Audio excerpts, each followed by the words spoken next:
we're doing a mid-depth superficial peel on Donna. It's called the Melanin Lift. This is a fantastic peel for your clients for hyperpigmentation. Helps with premature aging of the skin, photo damage.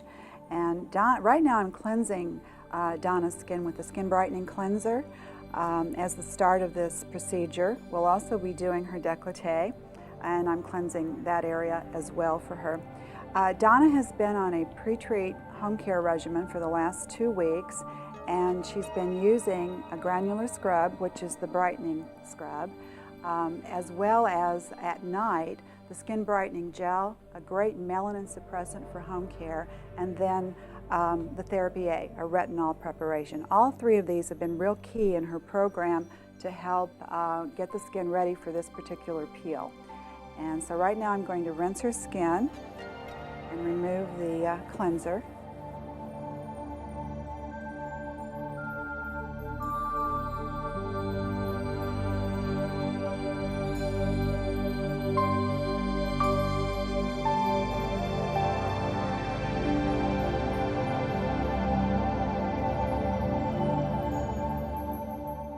In your protocol, it says that you can use the pumice wash or the Skin Brightening Scrub.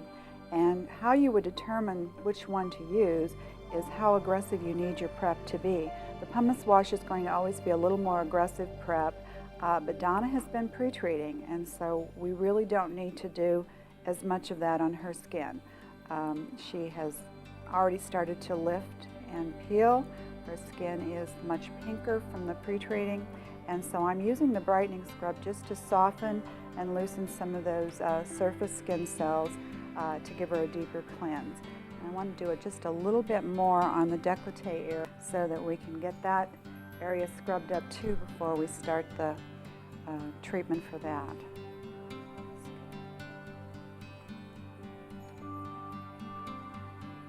I want to really lather her up with this and create a very nice polish to the skin.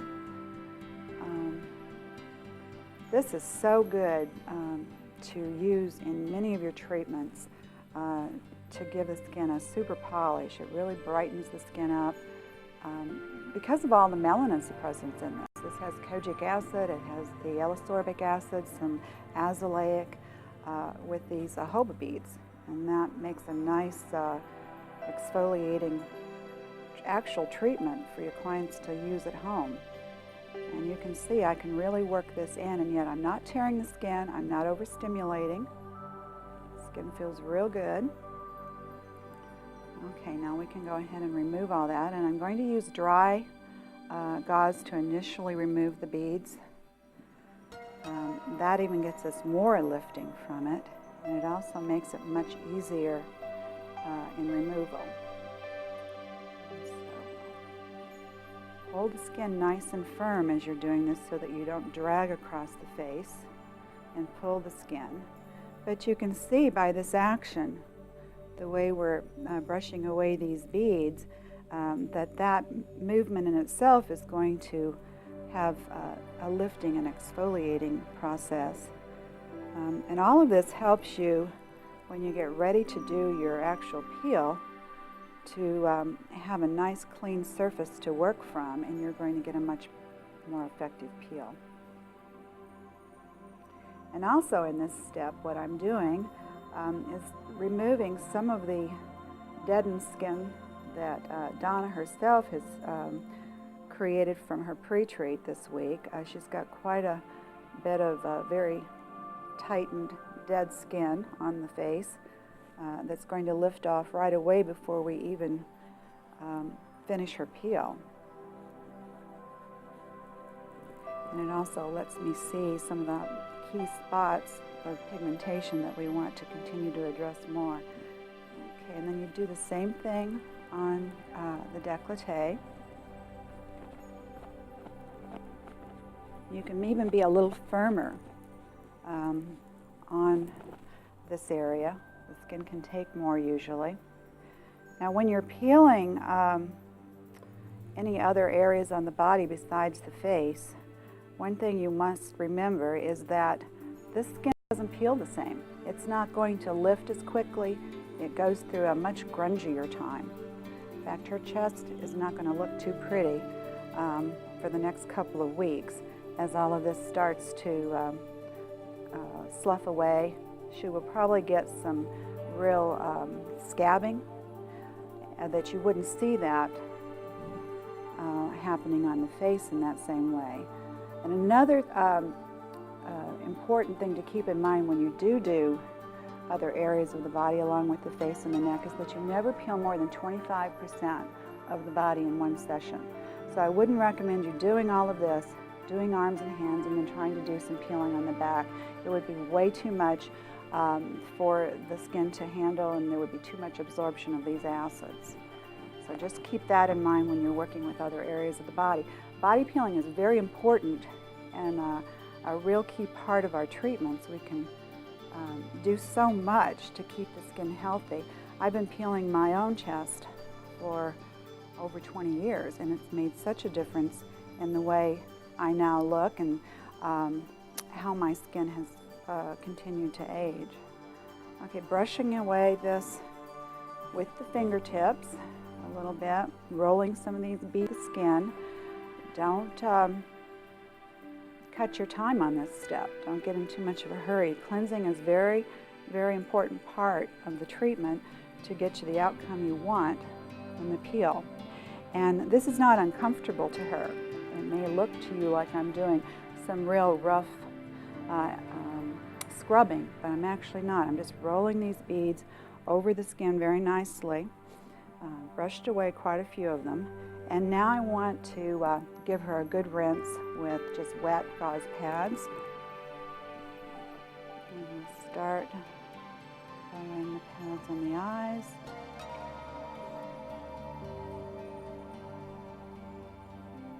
And just a real thorough rinse to pick up the residue from the cleanser and to help remove some more of the grains. And you can see on Donna's skin, I think, just some of the pinkness, the erythema that's up in certain areas of the face. And overall, she's got a nice pink look to her skin, which is really great for what we're planning to do. It's not too much. It's just enough to get us more of the peel that we want in the treatment. Okay, hold on to that. This also helps to dry the skin further so that as you're working with getting away the remainder of these grains, you'll be able to just kind of brush them away after your cleansing with the water.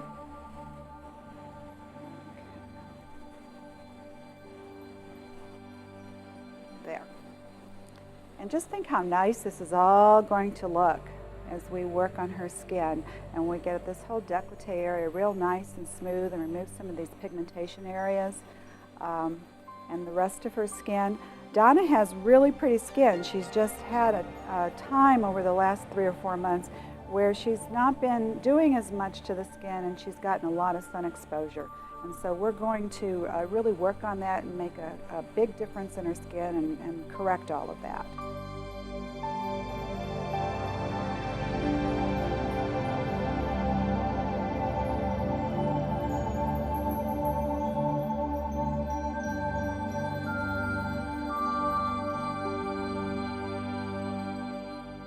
So I want to saturate my 2x2 gauze.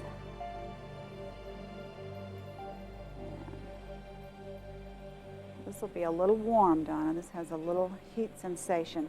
Fruit acid botanical is a nice blend of glycolic acid and salicylic, and it's in an aqueous base, and it really acts as a nice subsurface prep. It also adds some good corrective to the skin. The glycolic and salicylic work into that tissue and help to start the lifting and breaking down of those cells. But primarily we want to do this type of subsurface prep to remove any traces of oils on the skin. And although Donna is dry, she does hold sebum and lipids in the pores that you want to make sure you lift out.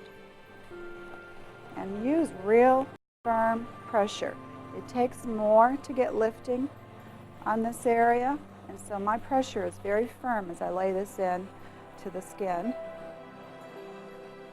See how nicely that lifted all of that out of the tissue. Let's go a little bit more.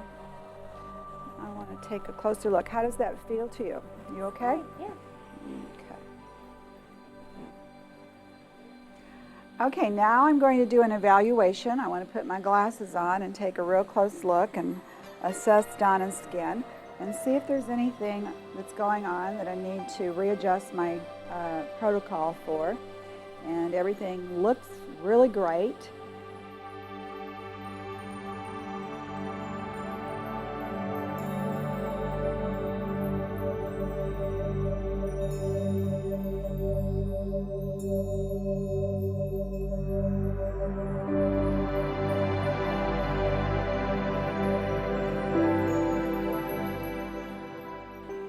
Take a 2x2 and saturate your gauze with the mixture.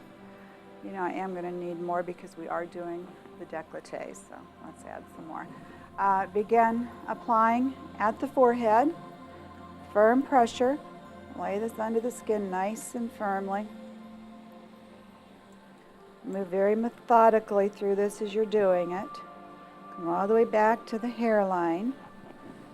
Make sure that you protect the ears so you don't get any solution maybe dripping. You really want to watch the consistency of your acid, your solution, and not have it be too heavy so that there's too much wetness on the skin. You want just enough to lay it in there nice and firmly, and you can see it. I can see all of the moisture, but it's not dripping on her face. And we have enough to go down and do to the neck area, nice and firm coming up. Now we will go ahead and apply another saturation to the other side of her face. And you want to make sure that you're always watching your distribution of the solutions, that you have it equal on both sides so that you get a nice even peel. And if you use all of your solution on one side of the face, by the time you get to the other side, you're not going to get as much penetration of the solution. You doing okay, Donna? Okay.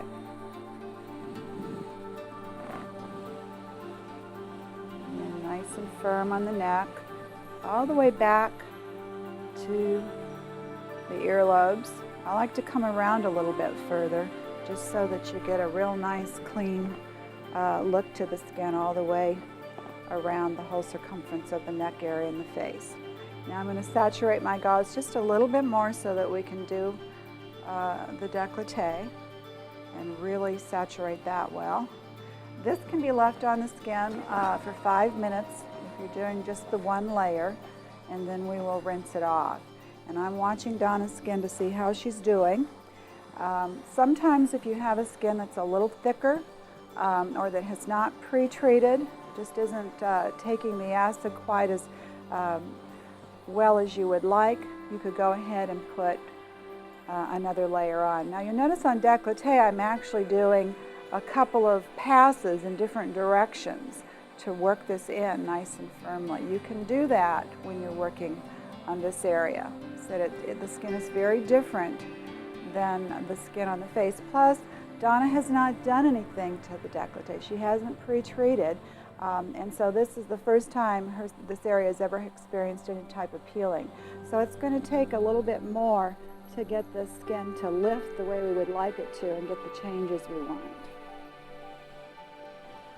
Okay, this is going to be great on her face, just enough for her. She's already getting some light frosting, which is what I like to see for a mid-depth peel like this. This is not a deep superficial, it's a mid-depth. And so a little bit of light frosting is fine and will help to give a really nice outcome to the peel. How are you feeling, Donna? Fine. Did you feel any burning as it was lifting at all or stinging at any time? A little stingy. Just a little bit? Okay. I'm going to give this about 5 minutes, and I think we've had it on her face already for 3 minutes. So we'll just kind of let it settle for another couple minutes. Remember, TCA is a self-neutralizing acid. This has got a blend of TCA, 15%, with alpha hydroxy. And the alpha hydroxy acid is 10%, and so it's not a high enough percentage of your AHA that you have to be concerned about neutralizing it in any specific time frame. The TCA itself is self-neutralizing, but in this case, with what we're doing on the peel and what she's had, we do want to remove this. We're going to give her skin a good rinse. And I guess I would have to say it's not really removing it, what we're doing, because it's in the tissue and it's already done what it's doing and it's starting to neutralize on its own. But by doing the rinse, we're just going to be sort of removing a little bit of those cells that have already started to soften and loosen, and it's going to give us a better surface to work on when we apply the final application, which is the vitamin A peel. I love this peel. This peel is so good. You're going to see such a difference on your clients when you do this regimen for them with their hyperpigmentation. They'll come back a week later and have like a totally different skin, and it's real exciting to see that happen. And also with the aging process as well, the fine lines, I know that Donna's going to see a real improvement in some of these lines that are forming from the photo damage.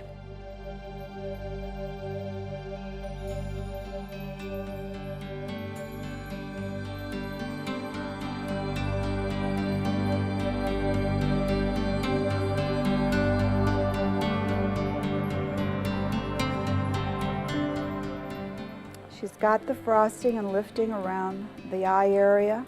Really in some of the key spots, the places where she has the most pigmentation is where she's getting some of the most of the frosting. It's really grabbing some of those areas very nicely. Nice firm removal. And then just let the fan dry the skin naturally. And now I'm going to go ahead and remove the solution on her décolleté area. You can see she's gotten quite a bit pinker through here.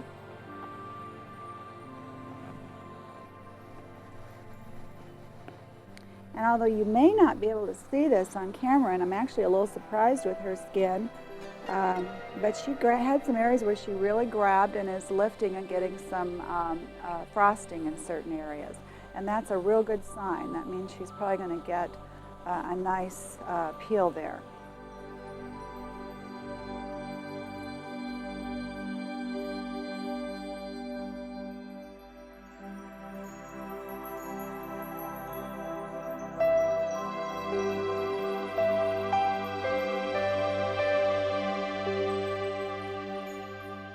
The final step of this peel, which is adding a melanin suppressant, which is a professional product that has the lighteners. It has kojic acid, azelaic acid, and a tomato leaf extract base. I want to put that all over the skin and leave that on. And then we're going to apply our final application of the vitamin A peel. So this gets put on the skin to remain as a support, just like if you were having somebody at home do their brightening regimen. They would put their pigment creams and pigment gels on the skin and leave that on overnight and maybe put their topical over that. Well, we're going to do the same thing in the treatment room. We're putting a much more potent pigment gel on the skin for melanin suppression, but it's going to remain on under the vitamin A peel. Now, she may feel this a little bit more than someone might when you're doing it at the beginning of a treatment, because she's had so much already done to the skin as well as her pre-treating.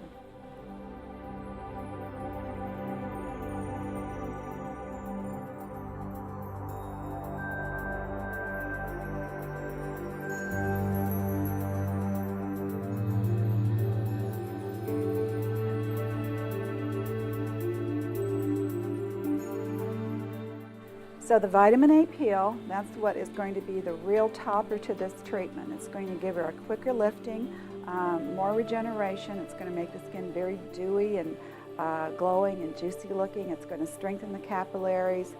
She's going to get just a very nice brisk flaking for a couple of days, and she'll be completed in about a full week. So what you want to do is just do a dropper on the forehead, smooth it in with your finger, just very lightly. It doesn't have to be rubbed in. A lot's been done to the skin already, so you don't want to get to where you're trying to be too heavy-handed at this point. It just needs to be smoothed in. I prefer doing this way just because I can put it directly on the skin. I don't waste any, and it smooths on very nicely. It can be applied with a gauze if you like, and you can put some in your glass beaker if that's the way you'd like to try it. Now, the vitamin A peel will leave the skin slightly yellow. This remains on the skin. So when Donna leaves, she's going to have a little yellow tinge to her skin. That's very normal, but you would want to make sure you let your client know that they're probably not going to want to do anything for the rest of the day. So it's good to know that in advance and plan for it. It's also a good peel to do schedule at the end of a day, because they just go right home, they don't have to do anything to their skin, and they sleep in this overnight. Okay, that looks good.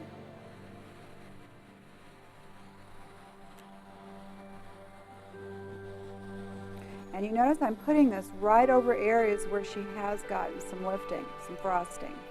And a lot of times we say not to do that once the skin has frosted, you don't go over it with other acids, but with the retinol peel, it works fine to do that. If you know the skin and are comfortable with doing that, what it will do is just help this area to peel more quickly, and overall make the outcome very, very nice. Okay, that's on real even, and it's blended in, and this is going to remain on the skin.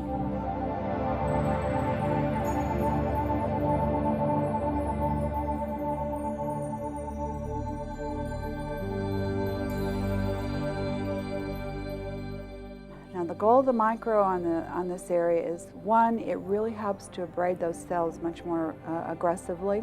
And because we put the 15% TCA alpha hydroxy on here first, that's already gone in to loosen and soften these cells. It actually causes cell necrosis, which is the death of the cell, basically. And it just gets that all real kind of crumbly, so that when we go over it with the microdermabrasion and abrade those cells, it's going to really lift them up very well. I wanted to explain that before I get started, because once the machine is going on and doing this, may not be able to point that out as easily.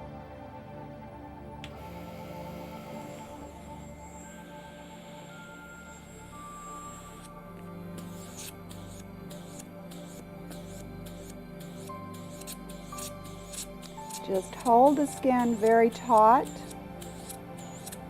Go in short strokes, nice and evenly. Overlap each row. I'm going kind of at a diagonal just because that's very easy to do at this angle. And it really doesn't matter if you go up and down what your direction so much. I actually like to go in two directions after I do the first, just so that I can catch anything that I might have missed.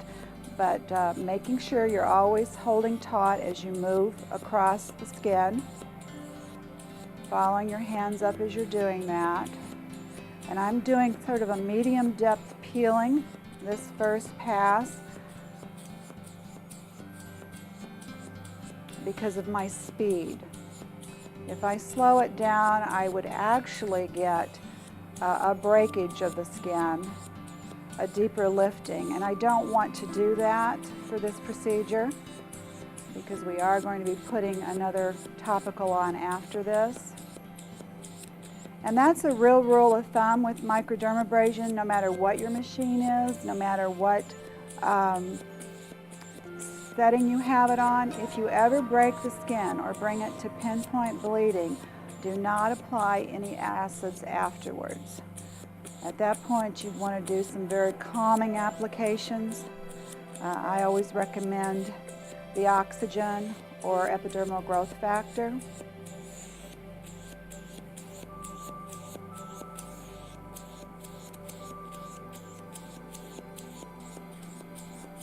But you want it to be a nice even abrasion all the way across, and then we're going to come back one more pass in the opposite direction. Looks good. You may have to hold the skin taut now in a little different way so that you're not dragging across the skin. But just lay your handpiece directly on that skin.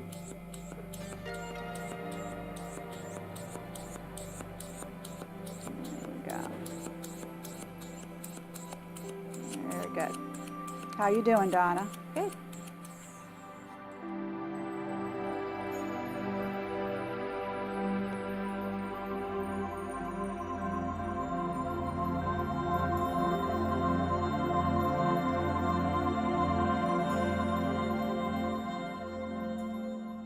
Now I'm going to take a little bit of the Skin Brightening Cleanser and put that in my hand. Wet my hand a little bit, and I'm going to use this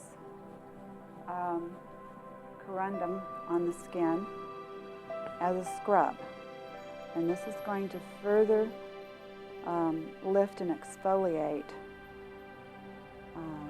the skin.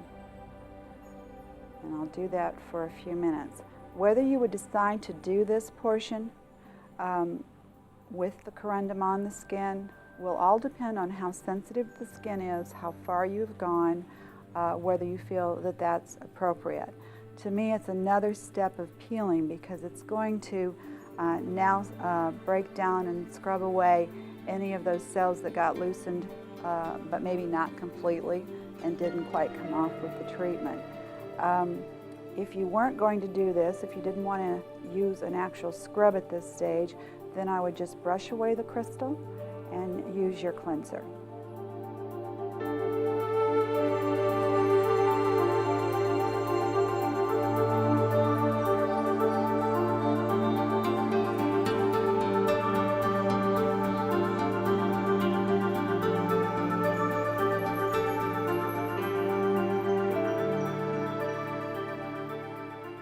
It'll take a couple rinses to get all of the grains and the cleanser off of the skin. I really lathered her up good with it, as you could see.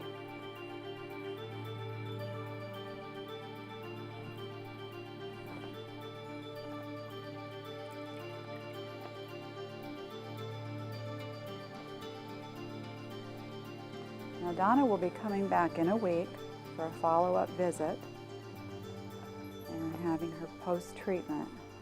And at that time we'll be deciding, do we want to do another peel and continue on? Do we want to do a post-peel treatment? It'll depend a lot on what she's accomplished in this week. And she's not going to use any of her home care products that are correctives. We'll have her on a totally different post-peel system at home. Right now, we're working towards now building the skin back up. You're breaking it down, building it up.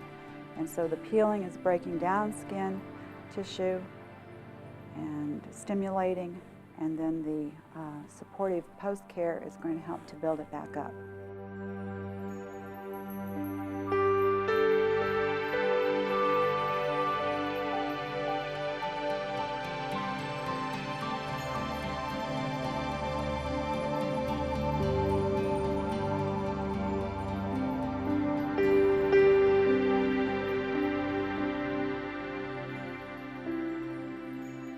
You want to watch when you're using these acids that you have your glove on. Even for something like the melanin suppressant, it's not a real strong acid, but it does have acids in it, and it can dry your fingers. And so I would recommend using a glove when you put these on the skin. Nice, firm pressure all the way across. You may feel it. Tell me if you feel any of this. I know you haven't felt much probably on the chest, but if you feel this at all, just let me know. And sometimes when they start feeling these applications as you work further into the treatment, it just means you're getting in a little deeper, and so that's real normal and okay. Okay, now this is real easy to put on the A because you don't have to worry about your area. You just drop a few droppers on there and smooth it on.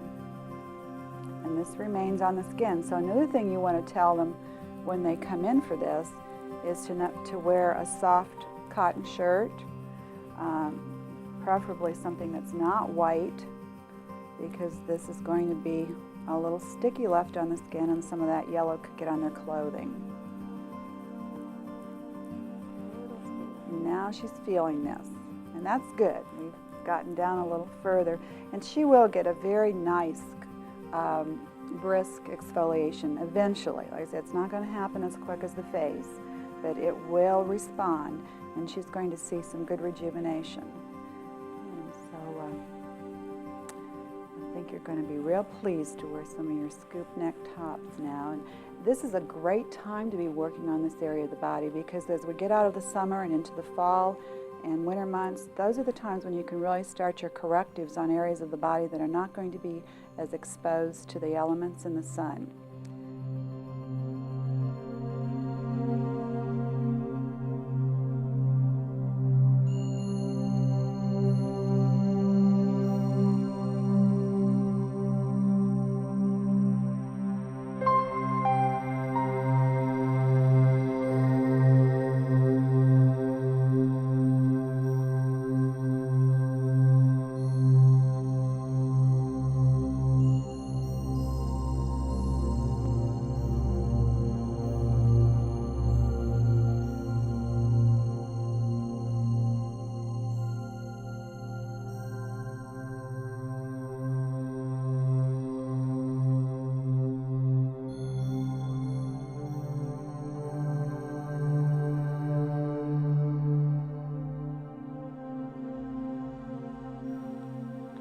Well, first of all, after using Rhonda Allison products, I found that I was getting incredible results on my clients. Secondly, I noticed an increase in the retail that I was selling, and I couldn't keep the products in, and that's still one of my problems today, just not being able to keep them in stock because they sell so quickly. Well, I believe, number one, it covers everything. You have professional things to use on your shelf that I wasn't able to find in other lines, and I can just order from the one company now. I found in the beginning I was ordering from several different companies, and now I find myself just ordering from Rhonda Allison, and that's been the beauty of it. Also, the help with education, the help with calling in for products, and there's always somebody there to help me, and that has been wonderful.